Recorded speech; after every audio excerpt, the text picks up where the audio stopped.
బలపరచువాడవు పడిపోయిన చోటి నిలబెట్టువాడవు, గణపరచువాడవు హెచ్చించువాడవు, మా పక్షము నిలిచి జయమిచ్చువాడవు, స్థిరపరచువాడవు బలపరచువాడవు పడిపోయిన చోటి నిలబెట్టువాడవు, గణపరచువాడవు హెచ్చించువాడవు, మా పక్షము నిలిచి జయమిచ్చువాడవు.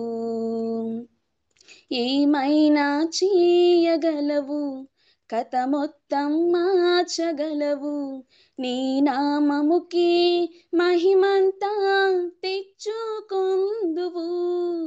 ఏమైనా చేయగలవు, కథ మొత్తం మార్చగలవు, నీ నామముకి మహిమంతా తెచ్చుకొందువు. యేసయ్యా యేసయ్యా నీకే నీకే సాధ్యము,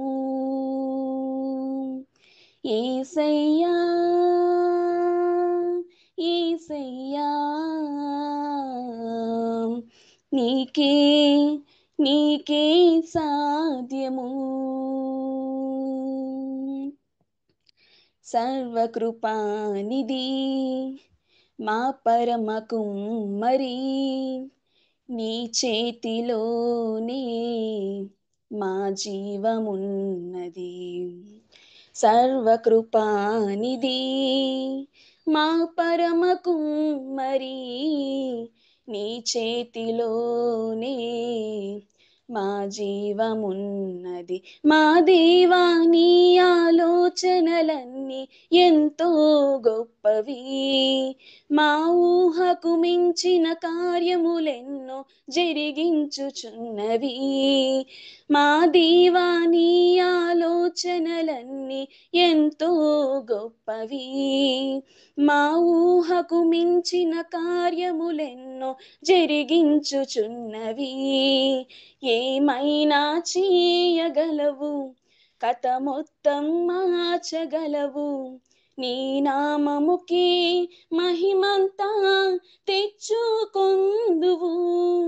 ఏమైనా చేయగలవు, కథ మొత్తం మార్చగలవు, నీ నామముకి మహిమంతా తెచ్చుకొందువు. యేసయ్యా యేసయ్యా నీకే నీకే సాధ్యము, యేసయ్యా యేసయ్యా నీకే నీకే సాధ్యము. నీ ఆజ్ఞ లేనిదే ఏదైనా జరుగునా, నీ కంచె దాటగా శత్రువుకు సాధ్యమా. నీ ఆజ్ఞ లేనిదే ఏదైనా జరుగునా, నీ కంచె దాటగా శత్రువుకు సాధ్యమా. మా దేవా నీవే మా తోడుంటే అంతే చాలును, అపవాది తలచిన కీడులన్నీ మేలైపోవును. మా దేవా నీవే మా తోడుంటే అంతే చాలును, అపవాది తలచిన కీడులన్నీ మేలైపోవును. ఏమైనా చేయగలవు, కథ మొత్తం మార్చగలవు, నీ నామముకి మహిమంతా తెచ్చుకొందువు. ఏమైనా చేయగలవు, కథ మొత్తం మార్చగలవు, నీ నామముకి మహిమంతా తెచ్చుకొందువు. యేసయ్యా యేసయ్యా నీకే నీకే సాధ్యము యేసయ్యా యేసయ్యా నీకే నీకే సాధ్యము.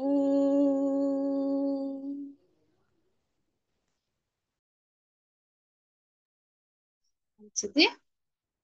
చక్కని పాట పాడి ప్రభుని స్తుతించిన శాంతి సిస్టర్ కి యేసుక్రీస్తు నామమున దేవుడు ఏదైనా చేయగలడు కదా. మన ఆలోచనలకు దేవుని ఆలోచనలకు ఎంతో వ్యత్యాసం. ఆయన చేసిన కార్యాలను బట్టి కాదు కానీ ఆయనను బట్టే మనం ఆయనను విశ్వసిస్తాం. ప్రభుని స్తుతించిన సిస్టర్ కి ప్రేమ వందనాలు.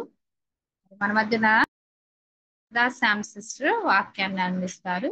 శ్రద్ధతో ఆలకించండి. వందనాలక్క.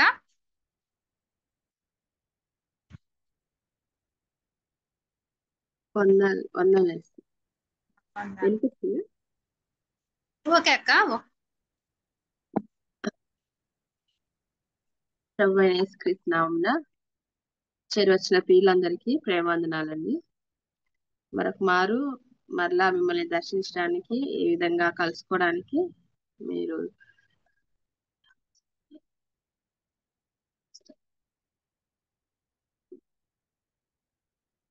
ఆహ్వానించిన ఎస్ఏ ప్రేయర్ గ్రూప్ అందరికీ కూడా ప్రేమవందనాలు తెలియజేస్తూ ఈరోజు పాట భాగంగా యెషయా గ్రంథము 64వ అధ్యాయము యెషయా గ్రంథము 64వ అధ్యాయము 7వ వచనం నుంచి చదువుతామండి. నీ నామమును బట్టి మొరపెట్టువాడొకడును లేకపోయెను, నిన్ను ఆధారం చేసుకొనుటకై తను తాను ప్రోత్సాహపరచుకొని వాడొకడును లేడు. అలాగే 5వ వచనం కూడా ఒకసారి చూద్దాము. నీ మార్గములను బట్టి నిన్ను జ్ఞాపకం చేసుకొనొచ్చు సంతోషముగా నీతిని అనుసరించు వారిని నీవు దర్శించుచున్నావు. ఇక్కడ చూసినట్లయితే ప్రవక్త ఇశ్రాయేలుని గురించి మొరపెడుతున్నాడు అనమాట. ఇశ్రాయేలు యొక్క స్థితిని చూసి పలికిన మాటలు ఏ విధంగా ఉన్నారంటే, ఇశ్రాయేలు జనాంగం ఎవరు కూడా ఆయన మా నామమును బట్టి మొరపెట్టడం లేదంట. అలాగే ఎవరు కూడా ఆయన ఆధారంగా చేసుకొని ఉండడం లేదు. ఆయన మార్గాలను జ్ఞాపకం చేసుకుంటూ దానిలో సంతోషంగా నీతిని అనుసరించు నడిచేవారుగా లేరు అని మనం చూస్తున్నాము. అసలు ఇశ్రాయేలు వారు ఏ విధంగా ఉండేవాళ్ళు, ఇప్పుడైతే ఈ విధంగా ఉన్నారు, కానీ ఇంతకు ముందు ఎలా ఉన్నారని చూస్తే యెషయా గ్రంథం 5వ వచనంలో వారి గురించి చెప్పబడిన మాటలు. యెషయా గ్రంథం 5:7లో ఇశ్రాయేలు వంశము సైన్యములకు అధిపత్యగు యెహోవా ద్రాక్ష తోట, యూదా మనుష్యులు ఆయనకి ఇష్టమైన వనము. ఎవరండి ఇది? ఇశ్రాయేలు వంశం ఎవరి తోట? యెహోవా యొక్క ద్రాక్ష తోట అంట. యూదా మనుషులు ఆయనకి ఇష్టమైన వనం అంట. ఎంత చక్కగా దేవుడు వాళ్ళని కంపేర్ చేస్తున్నారో కదా. అదే ఇర్మియాలో అయితే, ఇర్మియా గ్రంథంలో చూసినట్లయితే, ఇర్మియా గ్రంథం 2వ అధ్యాయం 3వ వచనంలో ఒకసారి చూస్తే వారి గురించి ఇంకా ఈ విధంగా రాసింది. ఇర్మియా గ్రంథం 2వ అధ్యాయం 3వ వచనం. అప్పుడు ఇశ్రాయేలు యెహోవాకు ప్రతిష్ఠిత జనమును, ఆయన రాబడికి ప్రథమ ఫలమును ఆయను. ఇశ్రాయేలు ఆయనకి ఇష్టమైన వనము, అంతేకాదు ప్రతిష్ఠిత జనము, ఆయన రాబడికి ప్రథమ ఫలం అంట. ప్రథమ ఫలము మన చాలా సార్లు మనం చెప్పుకుంటాం కదండి. ఫస్ట్ ఏదైనా అది సంతానంలో నుంచి అయినా ప్రథమ ఫలంగా, లేకపోతే మన సంపాదన ప్రథమ ఫలం, లేదా ఒక ఫ్రూట్ గాని ఏదొచ్చినా ఫస్ట్ వచ్చిన ఫ్రూట్ ని మనం చాలా ఎక్కువగా ఇష్టంగా చూసుకుంటాం. ఎందుకంటే అది మొట్టమొదటిసారిగా మన కోసం ఒకటి వచ్చింది, మన కోసం ఒకటి వచ్చిందని దానిని ప్రభువుకి ఇచ్చినప్పుడు ఇంకా సంతోషంగా ఉంటాం. ఇశ్రాయేలు జనాంగం అలాగే ఉన్నారు. ఆయన రాబడికి ప్రథమ ఫలంగా ఉన్నారు, ప్రతిష్ఠిత జనంగా ఉన్నారు, ఆయనకి ఇష్టమైన తోటగా ఉన్నారు. అయితే ఈ జనం ఎలాగయ్యారు అంటే, ఇర్మియా 2వ అధ్యాయం 5వ వచనంలో ఎలా ఉన్నారంటే, యాకోబు ఇంటి వారులారా, ఇశ్రాయేలు ఇంటి వారులారా, యెహోవా ఇలాగ సెలవిచ్చున్నాడు, నా యందు ఏ దుర్నీతి చూచి మీ పితరులు వ్యర్థమైన దాన్ని అనుసరించి తాము వ్యర్థులగునట్లు నా యుద్ధ నుండి దూరముగా తొలగిపోయారు. ప్రతిష్ఠిత జనంగా ఉండవలసిన ఈ ఇశ్రాయేలు ఏమయ్యాయంటే దూరంగా తొలగిపోయినట్లుగా చూస్తున్నాము. అంతేకాదు ఆయన మార్గముల్లో నడవనట్టుగా చూస్తున్నాము. 2వ అధ్యాయము 17వ వచనంలో చూస్తున్నట్లయితే, నీ దేవుడైన యెహోవా నిన్ను మార్గములో నడిపించుచుండగా నీవు ఆయనను విసర్జించుట వలన నీకు నీవే ఈ బాధ కలుగ చేసుకుంటువి. ఎవరు నడిపిస్తున్నారండి? యెహోవా. ఈ దేవుడైన యెహోవా నిన్ను మార్గంలో నడిపించుచుండగా ఆయన నడిపిస్తున్నాడు. ఆయన చేయి విడవలేదు, ఆయన ఏమీ వదిలివేయలేదు, విసర్జించలేదు. కానీ వీళ్ళైతే ఆయన మార్గంలో నడిపిస్తుండగానే ఆయనని విసర్జించిన వారుగా చూస్తున్నాము. అంతేకాదు 21లో చూస్తే, శ్రేష్టమైన ద్రాక్షావల్లి వంటి దానిగా నేను నిన్ను నాటితిని, కేవలము నిక్కమైన విత్తమున వల్లి చెట్టు వంటి దానిగా నిన్ను నాటితిని. నాకు జాతిహీనపు ద్రాక్షావల్లి వలె నీవెట్లు భ్రష్ట సంతానమైతివి. ఎంత చక్కగా అదే అంటే ఒక మంచి ఎలాంటి చెట్టు పడితే అలాంటి చెట్టును పెంచుకోవడానికి మనమే ఇష్టపడము. ఎందుకంటే బలహీనమైన చెట్టునో రోగంగా ఉన్న చెట్టునో తెచ్చి పెంచుకుంటే అది అలాంటి వాటి ఫ్రూట్స్ రావచ్చు, రాకపోవచ్చు, కాసినా గానీ ఒక బలం లేని వాటిగా ఉంటాయి అన్నమాట. సో అట్లాంటి వాటిగా నేను నిన్ను చేయలేదు. ఎలా చేశాను అంటున్నాడు దేవుడు. శ్రేష్టమైన ద్రాక్షావల్లిగా, అంటే ద బెస్ట్, ఎంతో చక్కని, ఎంతో ఆ బలమైన దానినిగా నేను నిన్ను నాటితే నువ్వేం చేస్తావు? జాతిహీనపు ద్రాక్షావల్లి వలె, అంటే ఒక పిచ్చి చెట్లు, ఒక పిచ్చి దాన్ని లేదా ఏదో తెలియని ఒక చెట్టును నాటలేదు నేను నిన్ను, కానీ నువ్వు ఆ విధంగా తయారైపోయి భ్రష్ట సంతానం అయిపోయావు అని చెప్తున్నాను. ప్రతిష్ఠిత జనమైన ఇశ్రాయేలు భ్రష్ట సంతానంగా మారిపోయిన స్థితిని ఇక్కడ గుర్తు చేస్తున్నారనమాట. అది ఎలాగా చేశారు, ఎందుకు ఎలాగ అయింది అంటే ఆయన మార్గముల్లో నడవలేదు. యెషయా గ్రంథం 64వ అధ్యాయంలో మనం ఇందాక చదువుకున్న వాక్యము 64:5లో, నీ మార్గములను బట్టి నేను జ్ఞాపకం చేసుకొనుచు సంతోషముగా నీతిని అనుసరించువారు. ఇశ్రాయేలు ఆయన మార్గాలను జ్ఞాపకం చేసుకోలేదు, ఆయన సంతోషంగా ఆయనని అనుసరించలేదని మనం ఇక్కడ చూస్తున్నాం. అలా చూడకుండా ఆయన వాళ్ళ మార్గాలను చెరిపేసుకున్నట్టుగా మనం ఇక్కడ చూస్తున్నాం అన్నమాట. 23వ వచనంలో చూస్తే, నేను అపవిత్రత నొందిన దానను కాను, బయలుదేవతలను అనుసరించి పోవు దానను కాను అని నీవు ఎట్లనుకొందువు? లోయలలో నీ మార్గమును చూడుము, నువ్వు చేసిన దానిని తెలుసుకొనుము. నీవు త్రోవల్లో ఇటు అటు తిరుగులాడుట పడిగల వంటవు. నువ్వు అనుకుంటున్నావేమో నేను అపవిత్రత నొందలేదు, నేను చాలా పవిత్రాలుగా ఉన్నాను, నేను చాలా నిర్దోషిగా ఉన్నానని చెప్పి నువ్వు అనుకుంటున్నావేమో, కానీ నీ మార్గాలు ఒకసారి చూడు ఏ విధంగా ఉన్నాయో, నువ్వు చేసిన దానిని ఏ విధంగా ఉందో చూస్తే అసలు అది చాలా భ్రష్ట సంతానంగా మారిపోయిన మార్గాలుగా ఉన్నాయి. దేవుని అనుసరించుటని, దేవుని హత్తుకొనడాన్ని వదిలేసి అపవిత్రతని పొందిన జనంగా, అపవిత్ర జనంగా, భ్రష్ట సంతానంగా, జాతిహీనపు జనంగా ఇశ్రాయేలు పిలువబడుతుంది. అంతేకాదు నీ దోషము మరక వలె కనిపిస్తుంది నాకు అని కూడా ప్రభువు చెప్తున్నారు.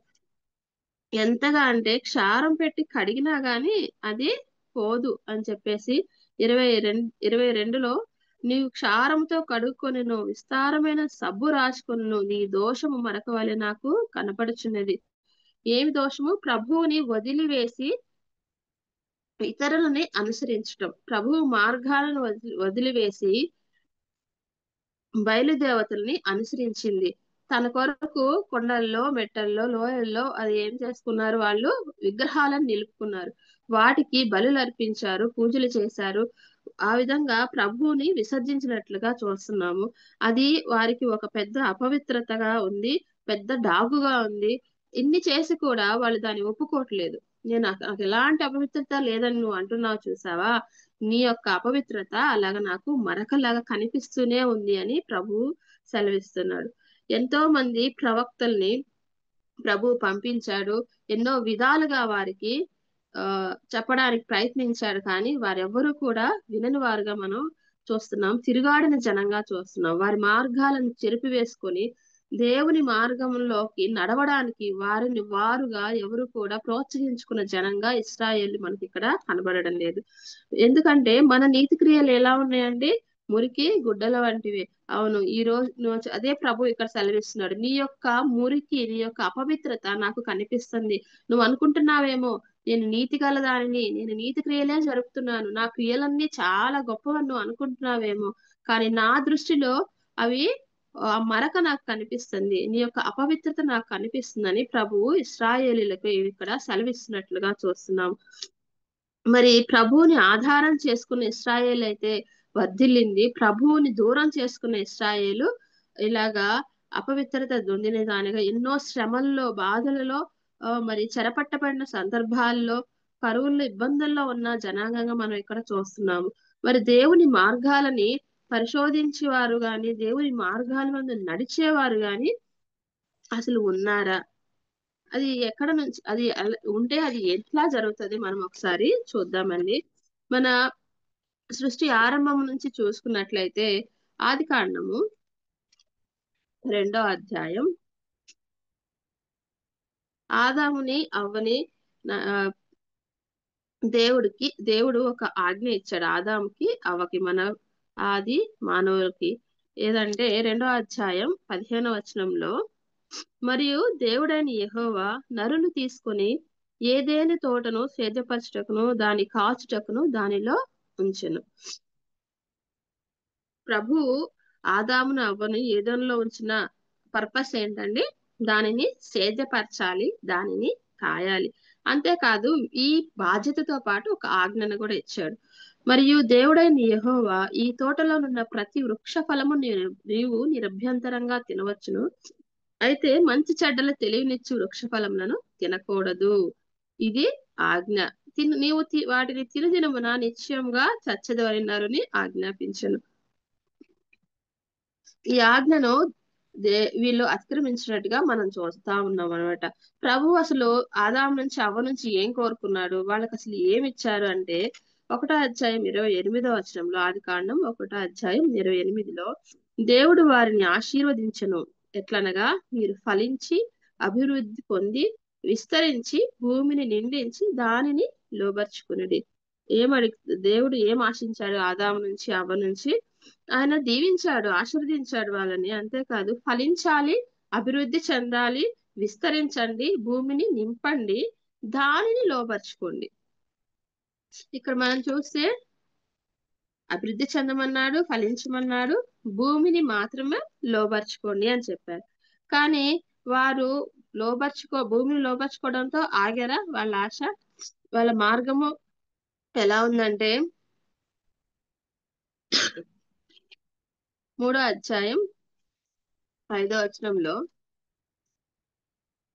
సర్పం వచ్చింది అనమాట. యుక్తిగల సర్పం వచ్చి వారు కాయడంలో విఫలమైపోయారు కదా, అందుకే ఏదైనా తోటలోకి సాతాను ప్రవేశించింది. సర్పం వచ్చి ఏమంటున్నది? ఇది నిజమా? ఈ తోటలో చెట్లలో దేని ఫలములైనా మీరు తినకూడదని దేవుడు చెప్పాడా అంటే, అవమ్మ కూర్చొని అవును ఒకటి మాత్రం తినొద్దని చెప్పాడు, మిగతా అన్ని తినొచ్చు అని చెప్పారు అని చెప్తుంది. గాని మరి అప్పుడు తను ఏం చెప్పింది? 4వ వచనంలో, అందుకు సర్పము, మీరు చావనే చావరు, ఏలే మీరు వాటిని తినదనమున మీ కన్నులు తెరవబడిననియు మీరు మంచి చెడ్డలను ఎరిగిన వారే దేవతల వలె ఉందురని దేవునికి తెలియను అని స్త్రీతో చెప్పదు.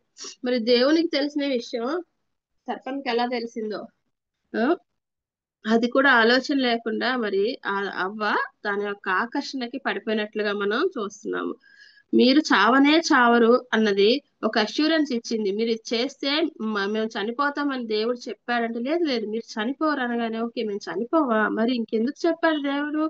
అది తిన్నదేనా నువ్వు వెళ్ళదవదా తెలుసా, దేవతలా మారిపోతావు అని చెప్పిన ఆ మాటలు కావిడ ఆకర్షితురాలు అయిపోయి వాటిని తిన్నట్లుగా చూస్తున్నాం. ఇంగ్లీష్ బైబిల్ అయితే you will be like God అంటే నీవు అంటే ఎలా ఉందంటే, సర్వోన్నతుడైన దేవుడు ఏదేని తోటకు వచ్చి చల్లపూటను సంచరిస్తూ వాళ్ళతో ఒక సాంగత్యాన్ని, ఒక సహవాసాన్ని వాళ్ళు అనుభవించేవారుగా ఉన్నారు. అలాంటి దేవుని లాగా మారాలని, అంతే కదండి, దేవతల వల్లే మీరు అయిపోతారు అనగానే దేవుని లాగా నేను కూడా దేవుని లాగా అయిపోతానా, అందుకనే తినొద్దు అంటున్నారా అనుకుంది. వీళ్ళకి ఇచ్చిన పని ఏంటి, వీళ్ళకి ఎక్కడ లోపరుచుకోమన్నాడు, మీరు భూమిని లోపరుచుకోండి అన్నారు. కానీ ఈమె ఎక్కడ చూస్తుంది, ఆకాశం మహాకాశంలో పట్టుదలని ఆ ప్రభువుతో సమానంగా ఉండాలని ఒక ఆలోచనని ఆమెని అది తినేలాగా చేసిందనమాట. ఇది సాతాను యొక్క తంత్రంలో మొదటిది. ఆ వాళ్ళలాగా వీళ్ళలాగా దేవునిలాగా నువ్వు ఉంటావు అనగానే ఆవిడ కన్నులుకి అది రమ్యంగా కనిపించింది, చాలా ఇష్టంగా మంచిగా అందంగా కనిపించింది. దాన్ని తీసుకొని తిని ఆదాము కూడా ఇచ్చినట్లుగా చూస్తున్నాం. ఇప్పుడు తన మార్గాలని అవ్వ ఏ విధంగా మార్చింది, భూమి మీద ఉండాల్సిన మార్గాన్ని, సరళంగా ఉన్న మార్గాన్ని ఆవిడ ఇంకా పైకి వెళ్ళాలని చెప్పేసి వేరే విధంగా తిప్పేసుకుంది. తను ఏ విధంగా ప్రోత్సాహపరచుకోవాల్సింది, ప్రభువు నాకు ఇది సెలవిచ్చాడు, ప్రభువు నాకు ఈ ఆజ్ఞ ఇచ్చాడు కాబట్టి నేను ఇది చెయ్యకూడదు అని తాను ప్రోత్సాహపరచుకోలేదు. ఎవరైతే సాతాను వచ్చి తనను ప్రేరేపించిందో ఆ ప్రేరేపణకి ఆవిడ లోనైపోయేసి ఆవిడ మార్గాన్ని మార్చేసుకున్నట్లుగా చూస్తున్నాం. దాని ద్వారా తను ఎక్కడైతే సంతోషంగా అభివృద్ధి చెందాలని ప్రభు ఆశించాడో అక్కడ నుంచి తోలివేయబడినట్లుగా మనం చూస్తున్నాం అన్నమాట. దీనికి సాతాను ఎందుకు అదే చెప్పింది, దేవునిలాగా ఉంటామని ఎందుకు చెప్పింది? యెషయా గ్రంథం 14వ అధ్యాయం 12వ వచనం చూద్దామండి.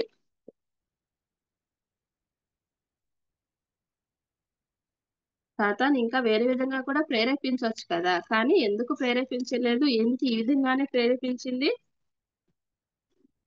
14వ అధ్యాయం 12వ వచనం చూస్తే, తేజో నక్షత్రమా, వేకువ చుక్క, నీవెట్లు ఆకాశం నుండి పడితివి, జనములను పడగొట్టిన నీవు నేల మట్టం వరకు ఎట్లు నరకబడితివి.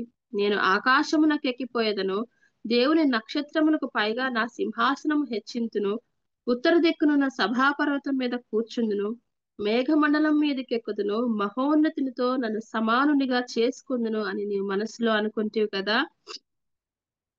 సాతాను ఎందుకు పడిపోయాడండి? సాతాను యొక్క ఆలోచన కూడా అదే. ఏంటంటే, నువ్వు చాలా మంచిగా ఉన్నావు, నువ్వు చాలా బాగా నాకు ఇష్టమైన దూతగా ఉన్నావు అని చెప్పి ప్రభువు దూతలందరిలో తనని హెచ్చించినప్పుడు తను ఏమనుకుంది, మహోన్నతితో నన్ను సమానంగా చేసుకుంటాను అని తను అనుకుందనమాట. అదే పాపపు ఆలోచన సాతాను అవ్వకు కూడా పెట్టింది, నీవు కూడా తిండి దినమున దేవతలాగా అయిపోతావని చెప్పేసి. దేవుని సన్నిధిలో సంతోషిస్తూ ఆయన నిత్యము ఆయనను స్తుతిస్తూ ఆయన ముఖదర్శనం చేస్తూ ఉండాల్సిన వాడు సృష్టించిన తనలాగా అవ్వాలని కోరుకొని, దేవునితో సమానంగా ఉండాలని కోరుకొని ఆయనను ఆధారం చేసుకొని ఉండాల్సిన ఆ దూత తనని తాను హెచ్చించుకొని మనసులో గర్వించినందున ప్రభు తనని పాతాళంలోకి, నరకానికి ఒక మూలకి తోసివేసినట్లుగా మనం చూస్తున్నాం. ఇదే విధంగా ఆదాము అవ్వ కూడా ఏదైనా నుంచి త్రోసివేయబడ్డారు.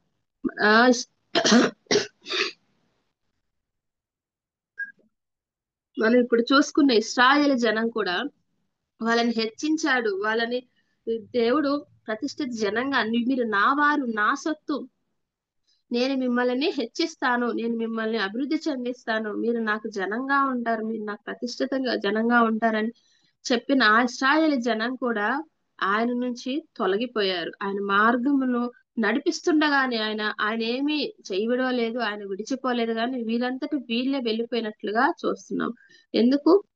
ఆయన ఇచ్చే వాటికన్నా ఇంకా ఇంకా కావాలి, ఇంకా ఇంకా బలమైన దుర్గం ఏదో ఉంది అని లోకాశల వైపు, అన్యజనుల యొక్క సంప్రదాయాల వైపు వాళ్ళు తొలగినట్లుగా చూస్తున్నాం అన్నమాట. అలాగే నోవాహును కూడా మనం ఈరోజు జ్ఞాపకం చేసుకుందామండి ఒకసారి.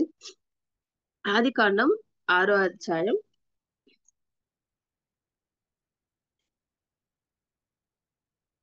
నోవాహు దినాల గురించి మనకు అందరికీ తెలుసు.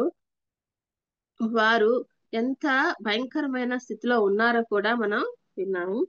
6వ అధ్యాయం 9వ వచనంలో నోవాహు వంశావళి ఇదే. నోవాహు నీతిపరుడును, తన తరములో నిందారహితుడై ఉండెను. నోవాహు దేవునితో కూడా నడిచినవాడు.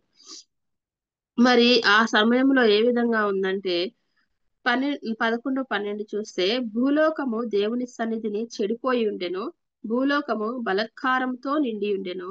దేవుడు భూలోకమును చూచినప్పుడు అది చెడిపోయి ఉండెను, భూమి మీద సమస్త శరీరులు తమ మార్గమును చెరిపివేసుకొని ఉండెను. నోవాహు అయితే దేవునితో నడుస్తున్నాడు, కానీ లోకమంతా ఒకవైపు ఉంది. అది ఎలా ఉందంటే దేవుని సన్నిధిలో చెడిపోయిందిగా ఉంది. దేవుని భూలోకం అంతా బలాత్కారంతో నిండి ఉంది. ఆయన అది చూసినప్పుడు మనసును నొచ్చుకునేంతగా ఉంది. అసలు ఆయన ఎలా ఉన్నారంటే సమస్త శరీరులు కూడా తమ మార్గాలను చెరిపివేసుకున్నారు. ప్రభువే మార్గంగా ఉండాల్సిన ఆ యొక్క జనులందరూ కూడా ఎలా ఉన్నారంటే వారికి ఇష్టమైన మార్గంలో నడుస్తున్నట్టుగా, ఈ లోకం యొక్క ఆశలను నెరవేర్చుకుంటూ వారు నడుస్తున్నట్టుగా చూస్తున్నాం. బలాత్కారంతో నిండిపోయిన ఒక జనాంగం మధ్య నోవాహు నీతిపరుడుగా ఉన్నాడు, నిందారహితుడిగా ఉన్నాడు, దేవునితో కూడా నడిచిన వాడుగా ఉన్నాడు. అంతేకాదు యెషయా గ్రంథం ఇది తనకి ఎలా వచ్చింది ఇంతమందిలో అంటే, హనోకు దేవునితో నడుస్తూ నడుస్తూ దేవుడు అతనిని తీసుకొని పోయాడంట. ఆయన దగ్గర నుంచి ఆ కుటుంబం అనేది ప్రభువుతో నడిచే సహవాసాన్ని విడిచిపెట్టకుండా ఉన్నట్లుగా మనం ఇక్కడ చూస్తున్నాము. సో అక్కడ నుంచి నోవాహు వారి తరం వరకు కూడా వాళ్ళు దానిని క్యారీ చేసినట్టుగా చూస్తున్నాము. నోవాహు కూడా దేవునితో నడవడంలో ఎలాంటి, మరి అందరూ చెడిపోయారు కదండి. మనం ఎలా అనుకుంటాము, పక్క వాళ్ళు చేస్తున్నారు కదా మనం కూడా చేస్తే తప్పేంటి, వాళ్ళలాగా డ్రెస్ చేసుకుంటే తప్పేంటి, వాళ్ళ ఫంక్షన్స్ చేసుకుంటే తప్పేంటి, వాళ్ళు ఒక మాట అన్నారు కదా నేను ఒక మాట అంటే తప్పేంటి, పక్కన వాళ్ళతో కంపేర్ చేసుకుంటాం. లోకము ఇంకొక సామెత ఏమంటుందంటే, లోకము అంతా ఒక పక్కన పోతుంటే వీడు ఒక పక్కన పోతున్నాడు అంటారనమాట. అంటే ఊరంతా ఒక దారి ఉలిపి కట్టుకోదారి అంటారు కదా. ఇప్పుడు ఎవరన్నా వచ్చి ఇది మాకు మేము ఇలా చేయమండి, మేము ప్రార్థన చేస్తాం, మేము దేవునితో సహవాసం కలిగి ఉండే వాళ్ళము, మాకు ఇలా చేయడానికి వీలు లేదంటే ఇలాగే అంటారనమాట. మీరేంటి ఇలా చేస్తున్నారు, మీరేంటి అలా చేస్తున్నారు. ఇవన్నీ ఎందుకని విశ్వాసంలో బలంగా లేని వాళ్ళు ఏం చేస్తారంటే, అట్లానే పోదాం, కాకపోతే ముందు ప్రార్థన చేసుకుందాం, లేకపోతే వెనకాల ప్రార్థన చేద్దాం సరిపోయిద్ది, అందరినీ సాటిస్ఫై చేయాలని చూస్తా ఉంటాం. లోకాలతో ఒక మాట అనిపించుకోవడానికి ఇష్టపడం. కానీ మరి నోవాహు అయితే ఏ విషయంలో కూడా దేవుని మార్గాన్ని విడిచిన వాడుగా లేడు కాబట్టి అంత బలాత్కారం నిండిన ఆ జనుల మధ్య దేవుని కృపను పొందినవాడుగా మనం ఇక్కడ చూస్తున్నాము. యెషయా గ్రంథం 26వ వచనం 7వ అధ్యాయం చూద్దామండి ఒకసారి. 26:7 నీతిమంతులకు మార్గము సమముగా ఉండును, నీతిమంతుల త్రోవను నీవు సరళము చేయుచున్నావు. మరి ఎంతో కష్టం కదండి. అలాంటి సమయంలో కూడా ఎంతో మంది బలాత్కారంతో, అంటే అసలు చాలా అన్ని విధాల అన్యాయాలు అక్రమాలు జరుగుతున్న ఆ సమయంలో కూడా దేవుడు తన త్రోవని సరళం చేశాడంట. ఎందుకు సరళం చేస్తాడు? ఎందుకంటే వాళ్ళు ఆయనను అనుసరిస్తున్నారు కాబట్టి, దేవుని యొక్క నీతిని వారు కలిగి ఉన్నారు కాబట్టి, దేవుని యొక్క విధిని వారు నెరవేరుస్తున్నారు కాబట్టి దేవుడే వారికి సహాయకంగా ఉండి సరళం చేస్తారు. మరి అన్ని సంవత్సరాలు ఒక ఓడను కడుతూ ఎన్నో మాటలు ఆయన పడి ఉంటాడు, ఎన్నో అవమానాలు, ఎంతో ఎగతాళి హేళన అనుభవించి ఉంటారు. ఆయనను కానీ ఆయన దేవునిని వడిచినట్టుగా మనం చూడలేదు. 6వ అధ్యాయం 22వ వచనంలో, ఆదికాండం 6వ అధ్యాయం 22లో చూస్తే, నోవాహు అట్లు చేసిన దేవుడు అతని ఆజ్ఞాపించిన ప్రకారం యావత్తు చేసిన. మనుషులు ఎంత గేలి చేసినా ఏమి చేసినా దేవుడు ఏం చెప్పాడో నోవాహు దానిని నెరవేర్చాడు. ఇప్పుడు చూసుకున్నట్లయితే తన మార్గముని నడుచుటకు ఆయన మనస్సు నిలిపాడు, ఆయన ప్రార్థించాడు. అంతేకాదు ఆయన నీతిని సంతోషంగా అనుసరించినట్టుగా మనం ఇక్కడ చూస్తున్నాం అన్నమాట. ఆయన ఆధారం చేసుకోవడానికి నోవాహు ఎంతగా తాను ప్రోత్సాహపరుచుకొని ఉంటాడో మనం ఇక్కడ గమనించవచ్చు, అర్థం చేసుకోవచ్చు. అలాగే నోవాహు తనను తాను ప్రోత్సాహపరచుకోవడాన్ని బట్టి దేవుని యొక్క నిబంధనని ఆయన గెలుచుకున్నాడు కదా. దేవుడు నీతో ఒక నిబంధన చేస్తున్నాను, నిన్ను నీ కుటుంబం అంతటిని నేను కాపాడుతానని చెప్పాడు. అలాగే మనం చూస్తే హెబ్రీయులు రాసిన పత్రిక 11వ అధ్యాయం 7లో నోవాహు గురించి ఎలా ఉందండి, ఏముందో చూద్దాం ఒకసారి. హెబ్రీయులు రాసిన పత్రిక 11వ అధ్యాయం 7వ వచనంలో,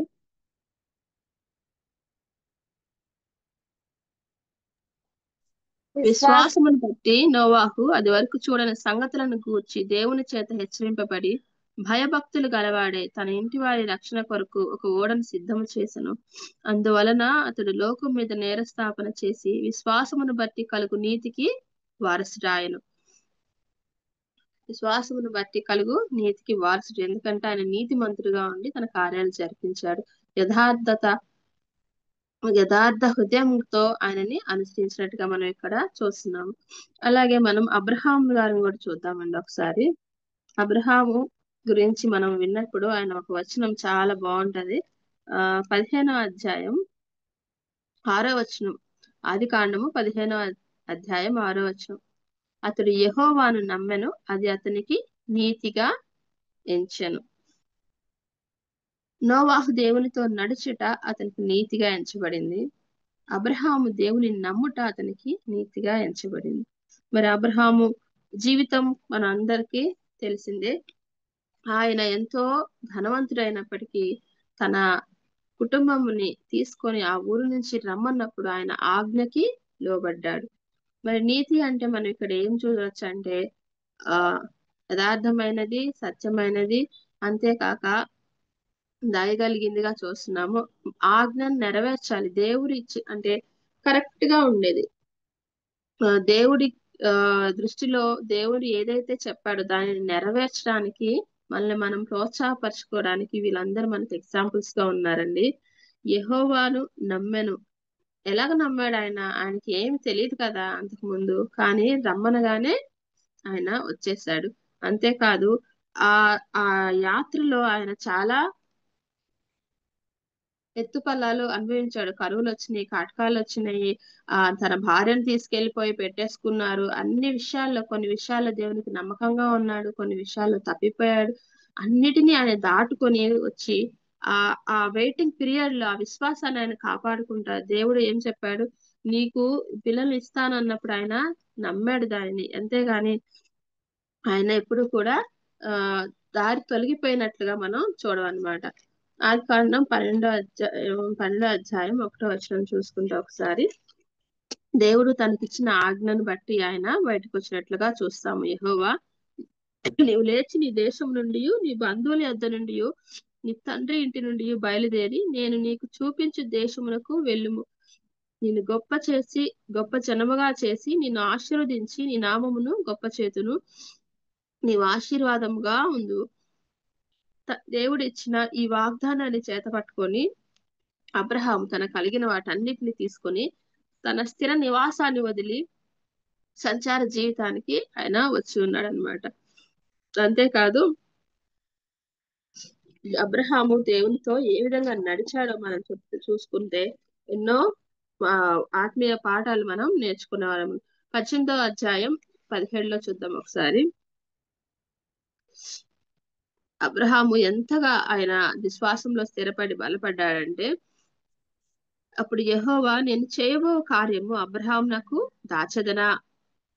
మనమైతే అనుకుంటాము దేవునికి ఈ విషయం చెప్పకుండా దాటొచ్చేమో, ఈ ఆలోచన దాచుకోవచ్చేమో అని మనసులో అనుకుంటాం, కానీ సమస్తం ఆయన ఎరిగినవాడు. కానీ ఇక్కడ రివర్స్ లో దేవుడు అనుకుంటున్నాడు, నేను చేయబోయే కార్యాన్ని అబ్రహాముకి దాచదనా. అసలు అబ్రహాంకి తెలుసా ఆయన మనసులో ఏం జరుగుతుందో, ఆయన ఏం చేయబోతున్నాడో తెలుసుకోవాలని కూడా ఎప్పుడు ఆలోచన ఉండదు కదా. కానీ ఆయన అంటున్నాడు, దేవుడే అంటున్నాడు, నేను దాచనా. దాస్తే ఎలాగా? అబ్రహాము నిశ్చయముగా బలము గల గొప్ప జనమగును, అతని మూలముగా భూమిలోని సమస్త జనములను ఆశీర్వదింపబడును. ఎట్లనగా యెహోవా అబ్రహామును గూర్చి చెప్పినది అతనికి కలుగజేయనట్లు తన తర్వాత తన పిల్లలను తన ఇంటి వారును నీతి న్యాయములు జరిగించుచు యెహోవా మార్గమును గైకొనుటకు అతడు వారికి ఆజ్ఞాపించినట్లు నేను అతని ఎరిగి ఉన్నానని.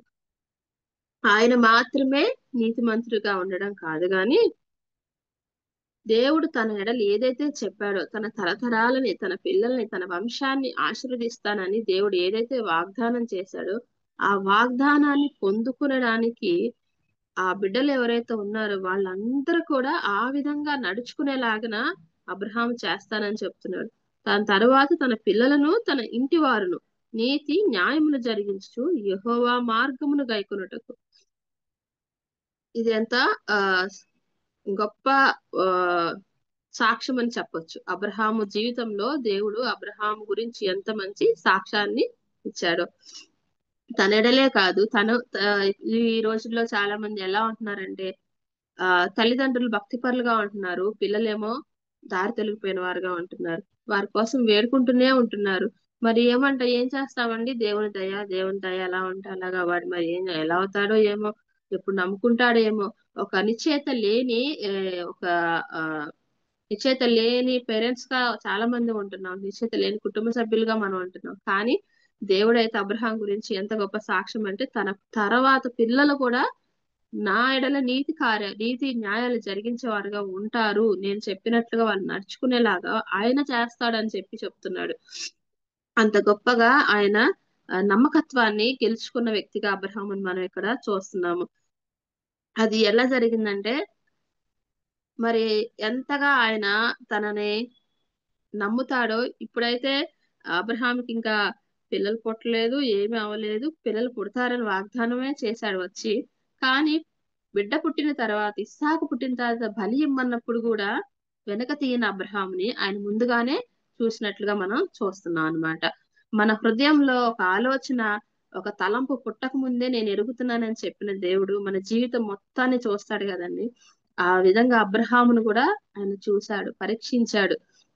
ఆ పరీక్షలో అబ్రహాము నెగ్గాడు. ఎలా నెగ్గాడు? దేవుని నమ్మటం ద్వారా నెగ్గాడు. ఆయనని హత్తుకోవడం ద్వారా, ఆయన చెప్పినట్లుగా జీవించడం ద్వారా ఆయన నెగ్గినట్టుగా చూస్తున్నాము. అదే ఆ అబ్రహాం యొక్క నీతి, దేవుని ఎడల జరిగించిన నీతిగా చూస్తున్నాం. నీతి న్యాయాలు జరిగించిన అబ్రహాముని మనం ఇక్కడ చూస్తున్నాం అన్నమాట. మరి మనం ఈ రోజుల్లో మన బిడ్డల్ని ఎలా పెంచుతున్నాం? మన వారికి భక్తి ఉంటే చాలనుకుంటున్నామా? మన తరవాల వారు, మన కుటుంబ సభ్యులు, మన బంధువులు, వీళ్ళందరి గురించి మనం ఎలాగ తీసుకుంటున్నాం? మరి అబ్రహాం గురించి అయితే, అబ్రహాము తన కొడుకు తనే కాకుండా తన ఇంటిలో పుట్టి అలవాడైన వాళ్ళందరికీ కూడా సున్నతి చేయించాడు. నిజమే కదా? మరి అలా చేయించి ఆయన చెప్పింది ఏదైతే ఉందో, దేవుడు ఒక వాక్యం చెప్తే వారికి ఒకరి గురించి దానిని తప్పిపోకుండా పాటించిన వ్యక్తిగా మనం ఇక్కడ చూస్తున్నాము. మరి మనం కూడా మన బిడ్డల గురించి ఈ విధంగా ప్రార్థన చేసేవారుగా ఉండాలి, ఈ విధంగా పెంచేవారుగా ఉండాలి. మనం ప్రభు యొద్ద గోజాడు విషయాల్లో ఇది కూడా ఉండాలి. అయ్యా, నాతో ఇది ఆగిపోకూడదు, నా బిడ్డలను కూడా ఈ విధంగా ఉంచాలి. ఈ విధంగా ఉంచాలంటే నేను ఏ విధమైన నడతలు కలిగి ఉండాలో మనకి నేర్పించమని, మనం నడవడానికి ప్రభు సహాయం చేయమని మనం వేడుకోవాల్సిన వారిగా ఉన్నాము. అలాగే అబ్రహాముని మనం చూసాం ఇక్కడ. యెషయా గ్రంథం 51లో చూస్తే ఆయన ఒక వచనం అబ్రహాం గురించి వింటాం మనం ఇక్కడ. నీతిని అనుసరించుచు, యెషయా గ్రంథం 51 అధ్యాయం 1 వచనం. నీతిని అనుసరించుచు యెహోవాను వెదుకుచు నుండి వారులారా, నా మాట వినుడి. మీరు ఏ బండ నుండి చెక్కబడితిరో దాన్ని ఆలోచించుడి, మీరు ఏ గుంట నుండి త్రవ్వబడితిరో దాన్ని ఆలోచించుడి. మీ తండ్రి అయిన అబ్రహాము సంగతి ఆలోచించుడి, మిమ్మును కనిన సారాను ఆలోచించుడి. అతడు ఒంటరి అయి ఉండగా నేను అతని పిలిచి తిని, అతనిని ఆశీర్వదించి అతనిని పెక్కుమందియగునట్లు చేసి తిని. మనం కూడా నీతిని అనుసరించి యెహోవాను వెదుకుచూ ఉంటే, ఆయన మాట వింటే మనం కూడా ఆయనకి అబ్రహాము పిల్లలమని చెప్పుకుంటాము, నీతికి వారసులమని చెప్పుకోగలిగాం అన్నమాట. ఎలాగైతే దేవుడు అబ్రహాంను ఆశీర్వదించాడు, అదే ఆశీర్వాదాలు మన బిడ్డలకి మనకి కూడా కలగాలని మనం కోరుకోవాలి. అలాగే అబ్రహాం గురించి చెప్తూ హెబ్రీల్లో మన విశ్వాస పట్టిక ఒకసారి వెళ్దామండి. ఏమన్నారు ఆయన గురించి? ఆయన ఏదో తెలియకుండానే ఆయన నమ్మాడు, వెళ్ళాడు అని మనం చూస్తున్నాం. 11వ అధ్యాయం 6వ వచనంలో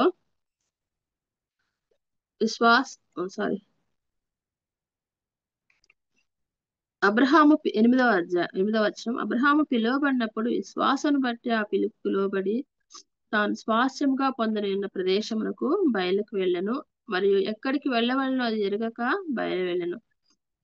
అంతే 11 చూస్తే, విశ్వాసమును బట్టి శారాయు వాగ్దానం చేసిన వాడు నమ్మదగిన వాడని ఎంచుకుంది గనుక తాను వయస్సు గతించిన దైనను గర్భము ధరించుటకు శక్తి పొందెను. వీరిద్దరు కూడా విశ్వాస యాత్రలో ప్రభువుని హత్తుకొని ఆయన నమ్మడం ద్వారా వారి యొక్క కార్యాలు జరిగించారు. అంతేకాదు, ఆయన బిడ్డలుగా పిలువబడే గొప్ప అదృష్టాన్ని, అక్కడి నుంచి ఒక తరాన్ని, ఆయనకి ఇష్టమైన జనాంగంగా వాళ్ళని ఎంచుకున్నట్లుగా మనం చూస్తున్నాం అన్నమాట. అబ్రహాం విషయంలో ఎప్పుడు కూడా దేవుడు సిగ్గుపడేవాడిగా లేడు. నోవహు విషయంలో కూడా ఆయన సిగ్గుపడేవాడిగా లేడు. ఎందుకంటే వారిద్దరూ ఆయన యొక్క నీతిని నెరవేర్చిన వారుగా మనం చూస్తున్నాము. ఆయనతో నడవడం, ఆయన నీతి, ఆ ఆయనతో ఆయన నమ్మడం, ఆయన ఇష్టపడిందిగా మనం చూస్తున్నాం అన్నమాట. అబ్రహాము నీతి ఏంటంటే దేవుని నమ్మాడు. అలాగే చూస్తే మరొక వ్యక్తిని మరొక లక్షణాన్ని, నీతిగా ఉండడంలో మరొక లక్షణాన్ని మనం చూద్దాము. సమూయేలు రాసిన మొదటి గ్రంథం 24వ అధ్యాయం. సమూయేలు రాసిన మొదటి గ్రంథం 24వ అధ్యాయం 6వ వచనం చూద్దామండి. ఇతడు యెహోవా చేత అభిషేకం నొందినవాడు గనుక యెహోవా చేత అభిషక్తుడైన నా ప్రభువునకు నేను ఈ కార్యము చేయను, యెహోవాను బట్టి అతని నేను చంపను అని తన జనులతో చెప్పాను. ఇక్కడ చూస్తే దావీదు సౌలు మధ్య జరిగిన ఒక చిన్న సందర్భాన్ని మనం జ్ఞాపకం చేసుకుందాము. సౌలు దావీదును తరువుతూ వస్తున్నాడు. గుహలో ఉండగా ఆయన చెంగును కోసినందుకే ఆయన నొచ్చుకున్నట్లుగా, సౌలు పై వస్త్రమును తాను కోసినని దావీదు మనస్సును వచ్చాడు. దానిని కోసినందుకే ఎంతో మనసును నొచ్చుకొని అంటున్నాడు, యెహోవా చేత అభిషక్తుడైన వారిని ఇక నేను చేయను, ఆయనను చంపనని చెప్పేసి తన జనులను కూడా ఆపినట్లుగా చూస్తున్నాము. అప్పుడు సౌలు ఏ విధంగా ప్రతిస్పందించాడో చూస్తే 17వ వచనంలో 24-17 దావీదుతో ఇట్లనెను, యెహోవా నన్ను నీ చేతికి అప్పగింపగా నన్ను చంపక విడిచినందుకు ఈ దినమున నీవు నా అపకారమునకు ఉపకారము చేసిన వాడవై నా ఎడల నీకున్న ఉపకార బుద్ధిని వెల్లడి చేసి కనుక నీవు నాకంటే నీతిపరుడవు. దావీదుని ఏమంటున్నాడు? సౌలు నీతిపరుడివి అని చెప్తున్నాడు. ఒక అపకారం చేయడానికి నేను వచ్చాను, కానీ నువ్వే నాకు ఉపకారం చేసావయ్యా, నీ యొక్క నీతిని నువ్వు వెల్లడి చేసుకున్నావు అని చెప్పాడు. దావీదు జీవితం చూస్తే ఎన్నో కష్టాలు, అడవిలో తరంబడిన స్థితి, ఆకలితో నిద్ర లేని ఎన్నో స్థితిలో, ఎన్నో యుద్ధాలు చేసిన అనుభవాలు, అన్నిటిలో కూడా దావీదు విడిచిపెట్టింది ఏంటంటే తన నీతిని. ఎప్పుడూ కూడా తన నీతి తప్పి ప్రవర్తించలేదు. అంతేకాదు ఇంకొకసారి కూడా 17వ అధ్యాయంలో చూసినట్లే 26వ వచనంలో చూస్తే, 26వ అధ్యాయం 10-11 చూస్తే మరొకసారి కూడా ఆయనని తరుముతున్నప్పుడు 11లో యెహోవా చేత అభిషేకం నొందిన వారిని నేను చంపను, అలాగున నేను చేయకుండా యెహోవా నన్ను ఆపునుగాక అని చెప్తున్నాడు. 26-23లో చూసినట్లయితే యెహోవా ఈ దినము నిన్ను నాకు అప్పగించినను నేను యెహోవా చేత అభిషేకము నొందిన వారిని చంపనొల్లకపోయినందున ఆయన నా నీతిని నా విశ్వాస్యతను చూచి నాకు ప్రతిఫలము దయచేయను. ఇక్కడ దావీదు తానుగా చెప్పుకుంటున్నాడు, నేను నీతిపరుడుగా ఉన్నాను, నేను యథార్థ కలిగి ఉన్నాను, నా యొక్క నీతిని నా యొక్క విశ్వాసతని ప్రభువే చూస్తాడు, కాబట్టి ఆ ప్రతిఫలం కూడా ప్రభువే నాకు దయచేస్తాడు. నువ్వు ఎవరినైనా తరుగుతున్నావు, మిన్నలిని కౌసిపిట్టం తరిగినట్టు తరుగుతున్నావు, మిల్లెలిని నన్ను ఎందుకు తరుగుతున్నావు, చచ్చిన కుక్కను నన్ను ఎందుకు చేస్తున్నావు. చేతికి చిక్కిన ఒక శత్రువుని కూడా దేవుని కొరకు ఓర్చుకున్నాడు అనమాట. దేవుని చేత అభిషేకం పొందాడు. ఈయన మీద నా కత్తి పడకూడదు, అది దేవుని నామమునకే అవమానం అనుకున్నాడు దావీదు. తను దాని కొరకు ఎన్ని శ్రమలైనా భరించాడు. తరిమితే తరంబడ్డాడు, అవమానం పొందాడు. ఏం చేసినా గాని ఆయనైతే తిరిగి తనకు అవకాశం వచ్చినప్పటికీ తన చేతులారా తను అది చేయడానికి ఇష్టపడలేదు. మనలో ఎంతమందికి ఈ ఓర్పు ఉంటుందండి? చాలా కష్టం కదా. ఒక మాట అంటే వెంటనే ఒక మాట అనేసి స్థితిలో ఉంటున్నాం మనం. కానీ దావీదైతే తరంబడినా గాని, చంపబడడానికి కూడా ఇష్టపడ్డాడే గాని తనకు తానుగా ఎలాంటి హాని చేయడానికి, అది ఎందుకంటే ఒకే మాట, దేవుని చేత అభిషేకం నొందినవాడు, దేవుని చేత అభిషేకం నొందినవాడు. మన కుటుంబంలో కూడా ఇలాగుంటే ఎంత బాగుంటుందో కదా. పిల్లలు పెద్దలకి లోబడము, సంఘంలో పెద్దలకి సంఘ సభ్యులు లోబడము, ఒక మాట అంటే సంఘంలో ఇంకొకరికి కోపం వచ్చేస్తుంది అనమాట. పెద్దలు పాపం ఈ రోజుల్లో ఎలా ఉన్నారంటే గట్టిగా ఒక విషయాన్ని చెప్పడానికి కూడా భయపడుతున్నారు. చెప్తే వీళ్ళు ఏం చేస్తారో, చర్చికి రాకపోవడం తర్వాత సంగతి, వచ్చే నలుగురిని కూడా చెడగొడతారేమోనని భయం అన్నమాట. నాకెందుకు పాట ఇవ్వలేదు, నాకెందుకు వాక్యం ఇవ్వలేదు, తనని తాను ఓర్చుకోలేని, అణుచుకోలేని నేను ఇంకా తనని తాను ఇంపార్టెంట్ చేసుకునే వాళ్ళగా ఉన్న వాళ్ళని మనం చూస్తున్నాము ఈ రోజుల్లో. అంతేకాని దావీదు లాగా సుబుద్ధి కలిగి ఎక్కడ పంపిస్తే అక్కడ పని చేసుకోవడం, లేదా యథార్థత కలిగి, నీతి కలిగి, తనను తాను ఆ, దేవునికి విరోధంగా నుంచోకుండా తన సమయం కోసం తను ఎదురు చూడడం. మరి దావీదు సమూయేలైతే దావీదుని అభిషేకించాడు, నువ్వు తర్వాత రాజుగా అవుతావని చెప్పాడు, దేవుని ఆత్మచేత దావీదు నింపబడ్డాడు. అయినా కానీ, అవన్నీ తెలిసినా కానీ ఆయన ఎప్పుడు కూడా తొందరపడలేదు, తన చేతుల్లోకి తనను తీసుకోలేదు, ఎదురు చూశారు. అదే దావీదు యొక్క నీతి. ఇక్కడ మనం చూస్తే ప్రభువుకి ఇష్టమైనది కూడా అదే. మరి నోవాహ్ లాగా దేవునితో నడవాలి, అబ్రహాం లాగా దేవుని నమ్మాలి, దావీదు లాగా అణుచుకోవాలి, ఎదురు చూడాలి. అది దేవుని యొక్క నీతిగా మనం ఇక్కడ చూస్తున్నాం అన్నమాట. ఇందులో ఎన్ని క్రియలో మనలో లోపిస్తున్నాయని ఒకసారి ఆలోచించుకొని, ఏట్లో మనం ఇంకా ఇంప్రూవ్ చేసుకోవాలో ఇంకొకసారి మనం పరీక్షించుకుందాం. అంతేకాకుండా మరొక వ్యక్తిని ఇన్ని లక్షణాలన్నీ కలిగి దావీదు ఇంకొక మాట కూడా అంటారండి. కీర్తనలో 4వ అధ్యాయంలో, నా నీతికి ఆధారమగు దేవా అని చెప్పేసి అంటాడు. ఆయన నీతికి ఆధారం ఎవరు? ప్రభువే. అంతగా ఆయనని స్తుతిస్తాడు. కీర్తనలు 4వ అధ్యాయం ఒకసారి చూద్దామండి. 4వ అధ్యాయం 1వ వచనంలో, నా నీతికి ఆధారమగు దేవా, నేను మొరపెట్టినప్పుడు నాకు ఉత్తరమేమో, ఇరుకులో నాకు విశాలత కలుగ చేసిన వాడు నీవే, నన్ను కరుణించి నా ప్రార్థన అంగీకరించుము. ఎన్నో ఇరుకు ఇబ్బందుల్లో ప్రయాణించిన వ్యక్తిగా ఆయన చూస్తున్నాడు చూడండి. ఇరుకులో నేను ప్రార్థించినప్పుడు నాకు విశాలతని నువ్వే కలుగ చేశావు అని చెప్తున్నాడు. 4:4లో, భయము నుండి పాపము చేయకుడి, మీరు పడకల మీద నుండగా మీ హృదయంలో ధ్యానం చేసి ఊరకుండుడి, నీతియుక్తమైన బలులు అర్పించుచు యెహోవాను నమ్ముకొనుడి. ఇంతకన్నా మీరు ఇంకేమి చెయ్యొద్దు అని దావీదు చాలా చక్కగా చెప్తున్నాడు. దేవుని ఆధారంగా మీరు ఉండండి, దేవునే నమ్ముకొని ఉండండి, అంతే తప్పితే ఇంక వేరే ఏమి కూడా మీరు చేయొద్దు అని దావీదు తన అనుభవాలను మనకి ఇక్కడ నేర్పిస్తున్నాడు. 4:8లో, యెహోవా నెమ్మదితో పండుకొని నిద్రపోదును, నేను ఒంటరిగా నుండి నీవే నన్ను సురక్షితంగా నివసింపచేయుదువు. ఎంత ధైర్యమో దేవునిలో దావీదుకి. మరి అరణ్యాలలో ఎక్కడ రాళ్లలో, రప్పల్లో, కొండల్లో ఎక్కడ పడుకున్నా గానీ ఆయన ఎట్లా ఉన్నాడంట, నేను ఒంటరిగా ఉన్నా సురక్షితంగా ఉంటాను, నేను ఏ మాత్రం భయపడను అని చెప్పేసిన స్థిర విశ్వాసాన్ని దావీదులో మనం ఇక్కడ చూస్తున్నాం. మనము దావీదు యొక్క సిచ్యువేషన్ లో పెట్టుకొని చూస్తే మనం ఎంత యథార్థత కలిగి ఉన్నామో, దేవుని నీతిని ఎంతగా నెరవేర్చేవారుగా ఉన్నామో మనం ఇక్కడ చూడొచ్చు అన్నమాట. అదే 7వ అధ్యాయం కీర్తనలో 7వ అధ్యాయం 8లో కూడా ఉంది. యెహోవా జనములకు తీర్పు తీర్చువాడు, యెహోవా నా నీతిని బట్టి నా యథార్థతను బట్టి నా విషయంలో నాకు న్యాయం తీర్చుము. హృదయములను అంతరింద్రియములను పరిశీలించు నీతి గల దేవా, దుష్టుల చెడుతనం మాన్పుము, నీతి గల వారిని స్థిరపరచుము. ఈ ప్రార్థన చేయాలంటే మనకి ఎంతో ధైర్యం అవసరం. నా నీతిని బట్టి, నా యథార్థతని బట్టి నాకు తీర్పు తీర్చమని చెప్తున్నాడు.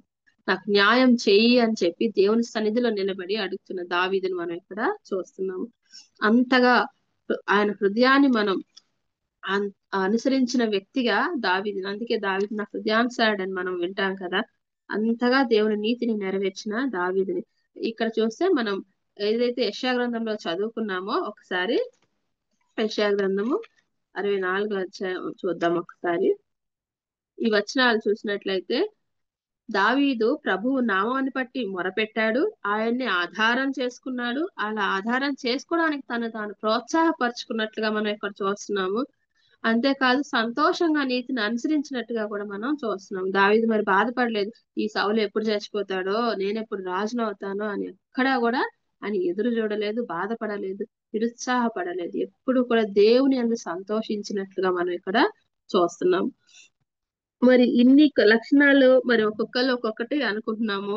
ఇవన్నిటిని ఒకరిలో మనం చూస్తున్నట్లయితే మన ప్రభువు, మన రక్షకుడిలో మనం ఇలాంటి క్వాలిటీస్ చూస్తాము. యెషయా గ్రంథం 50వ అధ్యాయం 5లో చూస్తున్నట్లయితే, మనమందరం కూడా ప్రభువుకు యెహోవా నా చెవికి విను బుద్ధి పుట్టింపగా నేను ఆయన మీద తిరుగుబాటు చేయలేదు, వినకుండా నేను తొలగిపోలేదు. కొట్టువారికి నా వీపును అప్పగించి తిని, వెంట్రుకలు పెరికివేయ వారికి నా చెంపలను అప్పగించి తిని, ఉమ్మివేయ వారికి అవమానపరచు వారికి నా ముఖము దాచుకొనలేదు. ప్రభువు యెహోవా నాకు సహాయం చేయవాడు కనుక నేను సిగ్గుపడలేదు. నేను సిగ్గుపడనని ఎరిగి నా ముఖమును చెకుముకి రాతివలే చేసుకుంటుని, నన్ను నీతిమంతునిగా ఎంచువాడు ఆసనుడై ఉన్నాడు. ప్రభువుకు యెహోవా వినబుద్ధి పుట్టించగా ఆయన కార్యములు, ఆయన యొక్క ప్రణాళికలు అర్థం చేసుకున్న వ్యక్తిగా, ఆయన మీద ఏనాడు తిరుగుబాటు చేయని వ్యక్తిగా ప్రభు అయిన యేసుక్రీస్తు మన ముందు ఉన్నాడు. శరీరధారిగా ఉన్న ఆయన ఏ విధంగా ఉన్నాడండి? ఆయన మీద తిరుగుబాటు చేయలేదు, ఆయన మాట వినకుండా ఆయన మార్గం నుంచి తొలగిపోలేదు. అంతేకాదు ఆయన కొరకు, ఆయన మాట కొరకు ఏ విధంగా తన శరీరాన్ని నల్లకొట్టుకున్నారో చూస్తున్నాము. ఎంత అవమానాన్ని, నిందను, సిగ్గుని భరించిన వ్యక్తిగా మనం ఇక్కడ చూస్తున్నాము. అయినా కానీ ఆయన ఏమంటున్నాడు? నేను సిగ్గుపడనని ఎరిగి నా ముఖమును చెకుముతి రాతి వల్లే చేసుకుంటుంది. ఆయన ఈనాడు ఈ రోజు నేను అనుభవించిన ఈ యొక్క శ్రమ, ఈ యొక్క వేదన, ఇదంతా ఎవరి కోసం? ప్రభువుని సంతోషపెట్టడానికి అనే ఒక ఆలోచన. ఎన్ని వేదనలు ఆయన అనుభవించాడో, ఆ శిలువ భారాన్ని ఆయన భరించినట్లుగా, తన ప్రాణాన్ని కూడా మన కొరకు అర్పించినట్లుగా మనం చూస్తున్నాము. మనమైతే ప్రభు కొరకు ఏమైనా నిందను భరించినామా, ఏమైనా శిక్షను అనుభవించామా? మనం ఒకసారి చూసుకోవాలి. ప్రభు అంతగా ఎందుకు తగ్గించుకున్నాడు? లూకా సువార్తలో మనం చూసుకున్నట్లయితే 22:42 మనకి పరిచయమైన వాక్యమే. లూకా సువార్త 22వ అధ్యాయం 42వ వచనంలో, తండ్రి నా యుద్ధ నుండి తొలగించుటకు నీ చిత్తమైతే తొలగించుము, అయినను నా ఇష్టము కాదు నీ చిత్తమే సిద్ధించును గాక అని ప్రార్థించాను. ఆయన చిత్తాన్ని నెరవేర్చుటకు ఆయన ఇష్టపడ్డాడు.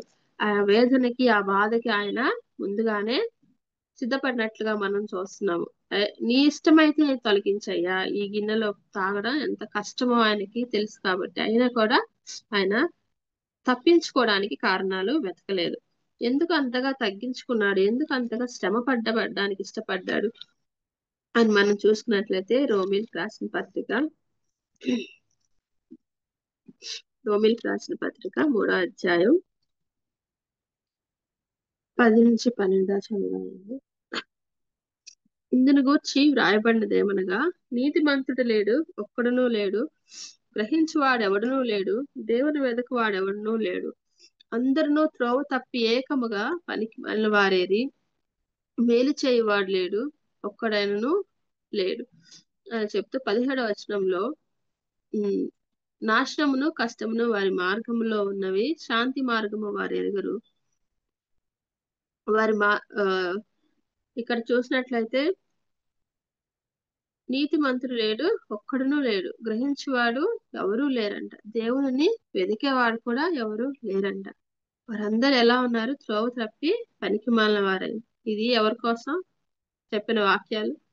మనందరి కోసం చెప్పిన వాక్యాలు. మనం ఇక్కడ పెట్టుకున్నట్లయితే, మనం నీతిమంతులం కాదు, మనం గ్రహించే వాళ్ళం కాదు, ప్రభు సెలవిస్తుండగా దాన్ని ఆలకించే వాళ్ళం కాదు, దేవుని వెదికే వారంగా కూడా లేము. అందరం కూడా త్రోవ తప్పి పనికి మానవారమైన మన కొరకు నాశనానికి, నిత్య నరకాగ్నికి లోనవ్వాల్సిన మన కొరకు ఆయన దీనిని భరించడానికి, దీనిని సహించడానికి ఇష్టపడ్డాడు.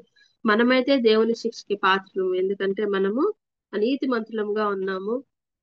అయితే ఆయన మనల్ని నీతిమంతుడిగా తీర్చుటకు ఎన్నో శ్రమలు సహించినట్లుగా మనం ఇక్కడ చూస్తున్నాము. 20వ చరణం చూస్తే, ఏలనగా ధర్మశాస్త్ర సంబంధమైన క్రియలు మనగా ఏ మనుషుడును ఆయన దృష్టికి నీతిమంతుడని తీర్చిపడడు. మరి ఈ లోకంలో అనేక విధాలైన మతాలని మనం చూస్తే, అనేక విధాలైన మార్గాలను చూస్తే, మార్గాలు ఏముంటదండి? నీ పాపాలు పరిహరించడం, గంగలో మునిగితే పాపాలు పోతాయి, ఏదైనా నదిలో మునగొచ్చు, లేదా ఏమైనా నిలువుదూపిడిలు ఇయ్యొచ్చు, లేకపోతే అన్నదానాలు ఆ దానాలు ఈ దానాలు ఏమైనా చేస్తే అయిపోతుంది, నీ పాపాలన్నీ పోతాయి.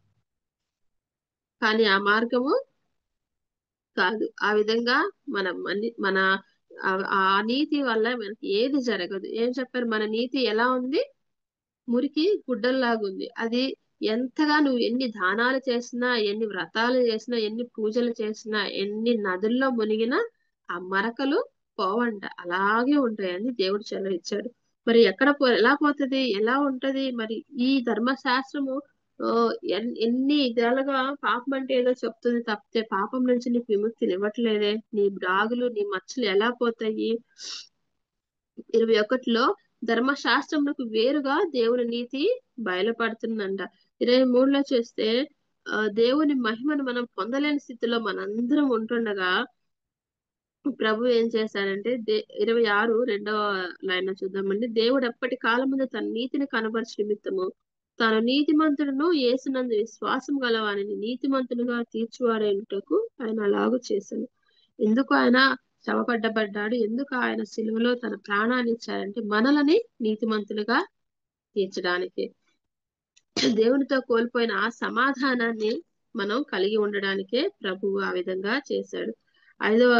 రోమిలకు రాసిన పత్రిక 5వ అధ్యాయం 1వ వచనం చూస్తే, కాబట్టి విశ్వాస మూలంన మనము నీతిమంతులముగా తీర్చబడి ప్రభు అయిన యేసుక్రీస్తు ద్వారా ప్రభు అయిన యేసుక్రీస్తుని మన రక్షకుడిగా అంగీకరించడం ద్వారా మనం అనీతిమంతులమైన మనల్ని ప్రభువు నీతిమంతులుగా చేస్తున్నాడు. మరి నీతిమంతులుగా మనము ఏదైతే సహవాసాన్ని మనం కోల్పోయామో, ఏదైతే సమాధానాన్ని మనం కోల్పోయామో, అది క్రీస్తు ప్రభువులో విశ్వాసం ద్వారా మనకి పొందుకున్నట్లుగా మనం చూస్తున్నాము.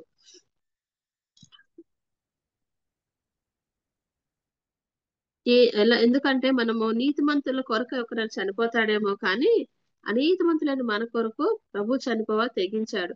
5వ అధ్యాయం 8వ వచనంలో చూసినట్లయితే, ఎట్లనగా మనం ఇంకను పాపులమై ఉండగానే క్రీస్తు మన కొరకు చనిపోయాడు. కాబట్టి ఆయన రక్తం వల్ల ఇప్పుడు నీతిమంతులముగా తీర్చబడి మరింత నిశ్చయముగా ఆయన ద్వారా ఉగ్రత నుండి రక్షించబడదుము. దేవునితో సహవాసాన్ని మనం కోల్పోయాము. దానిని ప్రభువు తన ప్రాణం పెట్టడం ద్వారా మనకి మరలా కలిగించినట్లుగా మనం ఇక్కడ చూస్తున్నాం అన్నమాట. కొరింథీయులకు రాసిన పత్రిక 2వ పత్రిక 5వ అధ్యాయం 21లో ఒకసారి చూస్తాం.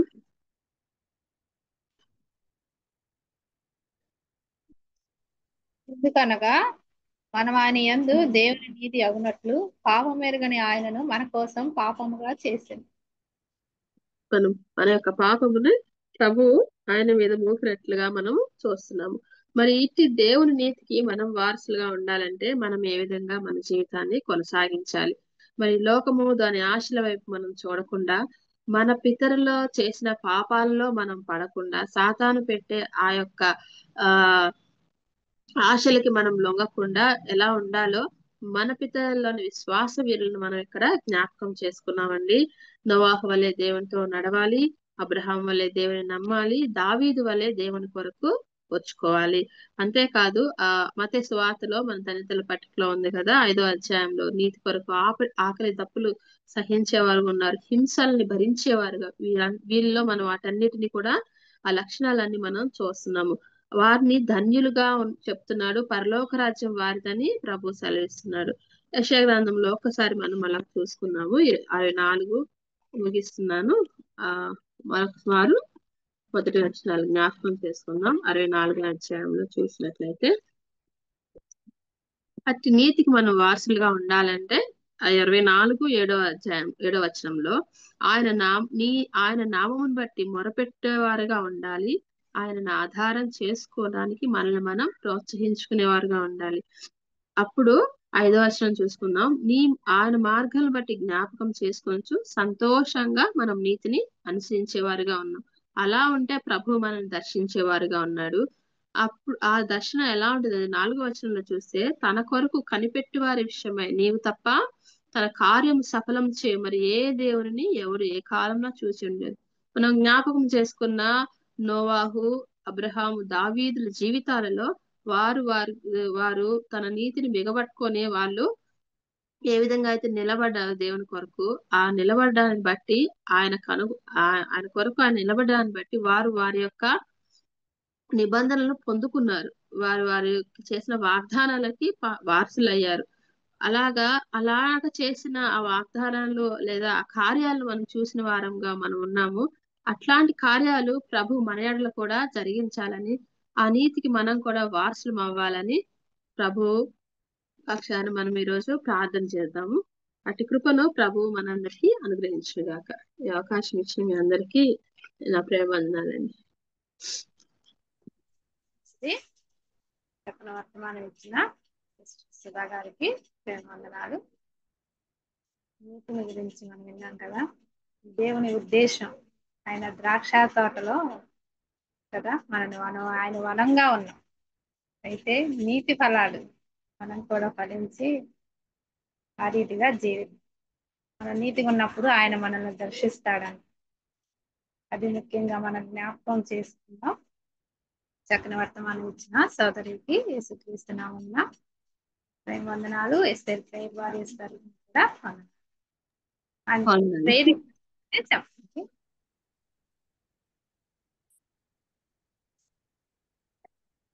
ప్రేయర్ రిక్వెస్ట్ ఉంటే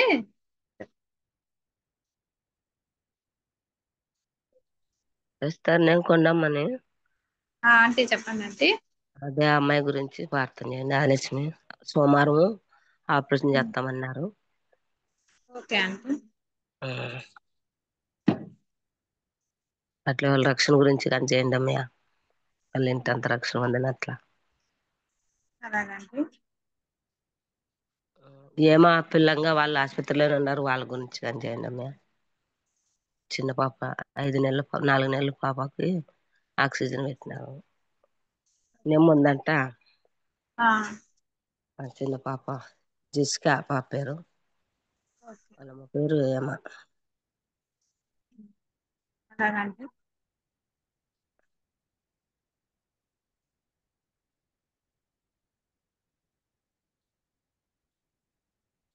మాకు తెలిసిన వారి అమ్మాయి కూడా జ్వరంతో ఆ పాప కూడా నెమ్ముందని హాస్పిటల్లో వారం నుంచి ఉంది.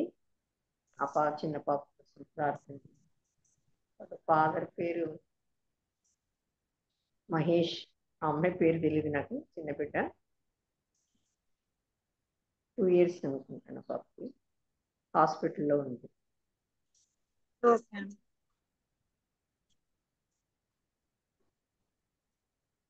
ఇంకెవరన్నా ఉన్నారా?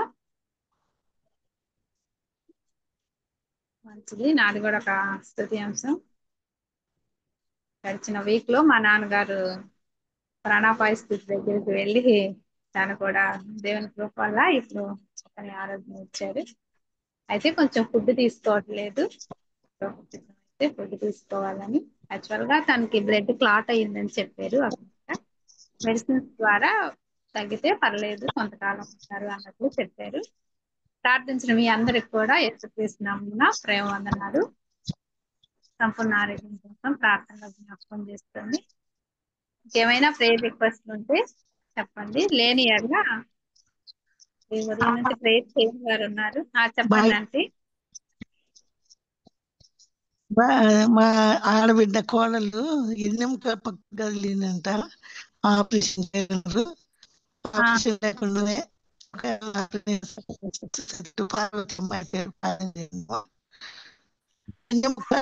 పక్కకు జరిగింది. ఓకే. హలో పార్వతి అమ్మాయి ప్రార్థన చేయండి. అలాంటి సిస్టర్ అర్థం కాలేదు, వినిపించలేదు.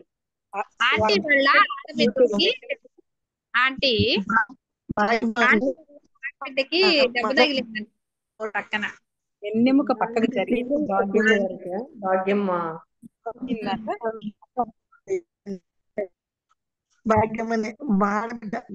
కట్ అవుతుంది. మీ వాయిస్ కట్ అయ్యి మాటలే కట్ అయిపోతున్నాయి. అందుకు అర్థం కాదు. కోడలంటే అక్క, ఆడబిడ్డ కోడలు. ఎన్నెముక పక్కకు అందరి వాయిస్ లో అట్లే కట్ అవుతున్నాయి.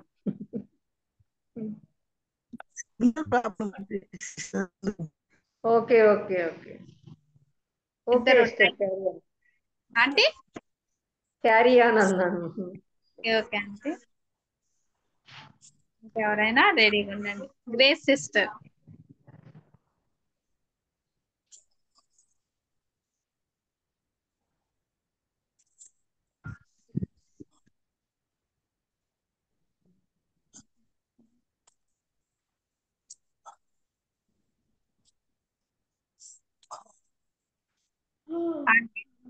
తను లెఫ్ట్ అయ్యారు. తబితా సిస్టర్ ప్రార్థన చేస్తారు. సిస్టర్ కవిత గారు.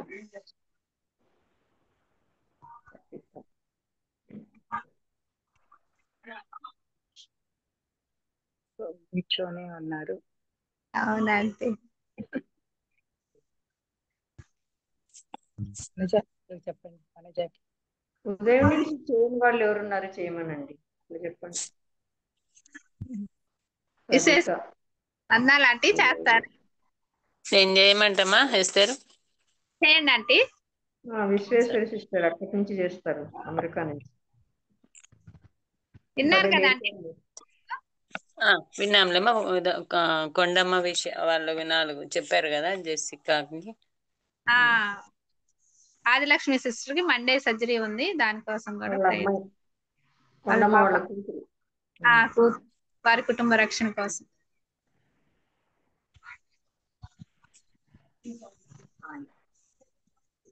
సరేమ్మా, థ్యాంక్ యూ. అందరికి యేసుక్రీస్తు నామమున వందనాలు చెల్లిస్తున్నాను. జిమ్లో ఉన్న ప్రతి ఒక్కరికి యేసయ్య నామమున వందనాలు. ప్రేయర్ చేస్తున్నాము. స్తోత్రం నాయన, మహాగణుడవు, మహోన్నతుడవు, సర్వ సృష్టికర్తవైన సర్వంతరం దేవ, పరిశుద్ధుడా, మీ పాదములకు స్తుతులు స్తోత్రములు చెల్లించుకుంటున్నాం నాయన.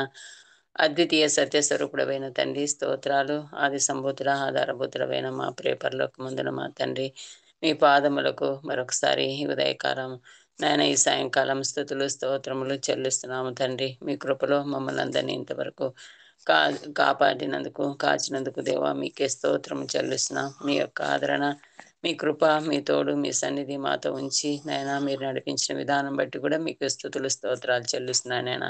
మీరు చేసిన ప్రతి మేలును బట్టి, ఉపకారం బట్టి మీ స్తోత్రాలు. అన్నిటికన్నా ముఖ్యంగా నాయన యోగ్యత